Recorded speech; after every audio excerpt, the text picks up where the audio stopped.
Charm is a weapon. Not the kind forged from aggression or force, but the quieter kind that disarms you before you know what's happening. It's a language, a fluent, complex one, spoken not through words alone but through eyes that linger just long enough, through the way someone makes you feel seen, known, understood. We often think of charm as innocent, even benevolent. But underneath its surface is a form of persuasion that's far more subtle than logic, more persuasive than argument, and far more powerful than brute strength. Charm gets you to lower your guard, and most of the time, you don't even realize you're doing it.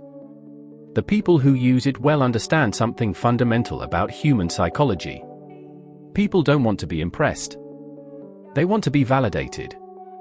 They want to feel like they matter, like they're worth listening to. So the truly charming person doesn't try to stand out. They focus on making you feel like you stand out. The language of charm, at its core, is fluent in ego. It knows exactly how to feed yours without making it obvious. It knows when to laugh, when to listen, when to make you feel like you're the smartest person in the room even if you're not. Charm is not loud. It's not showy. In fact, it often hides behind modesty, curiosity, and a kind of controlled vulnerability. It's the art of seeming open while giving almost nothing away. It's the ability to create intimacy without commitment, connection without depth, trust without effort. That's what makes it so dangerous. Because charm can mimic love. It can make you feel wanted without being pursued. It can create emotional warmth without genuine closeness. And when you crave connection, when you're starving for it, charm can feel like nourishment, even if it's just decoration. Watch how a charming person speaks. There's a rhythm to it. They pause just long enough to seem thoughtful.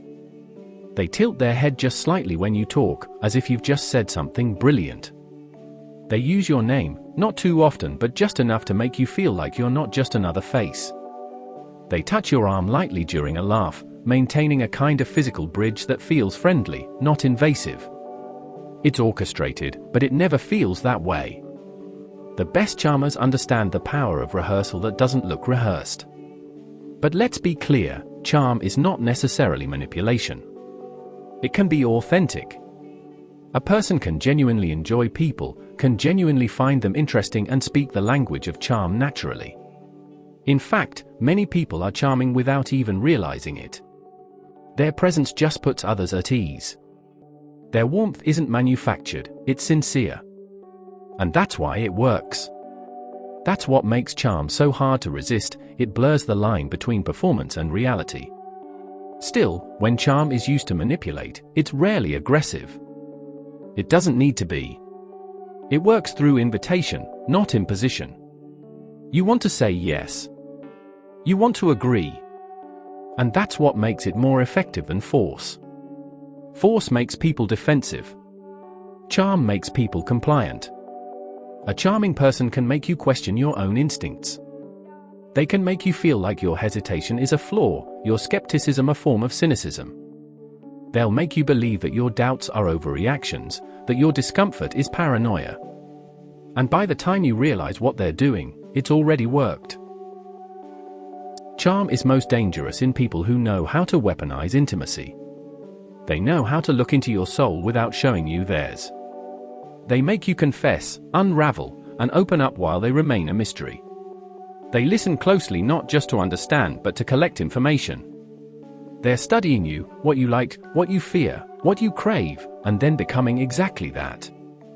Not out of love. Out of calculation. Out of strategy. And yet, even when you see through it, even when you know someone is charming in a performative way, part of you still wants to believe it's real. That's the genius of charm. It taps into our need for connection. It offers the illusion of being deeply seen. And even if it's just an illusion, it feels good. So we let it in. Again and again. This is why charm is often confused with charisma. But they're not the same. Charisma is magnetic. It's about presence. It makes you want to follow someone. Charm, on the other hand, is about disarming. It's intimate. It makes you feel like they want to follow you. Charisma leads from the front. Charm leads from the side, quietly, unnoticed.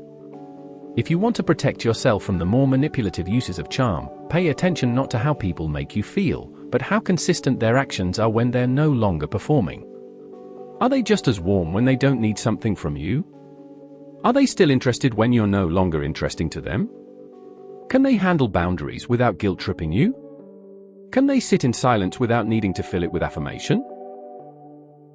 The language of charm isn't evil, but it is powerful. And like any language, it can be used to heal or harm, to connect or control. Understanding it doesn't mean you stop enjoying it. It just means you see it for what it is, a tool, not a truth.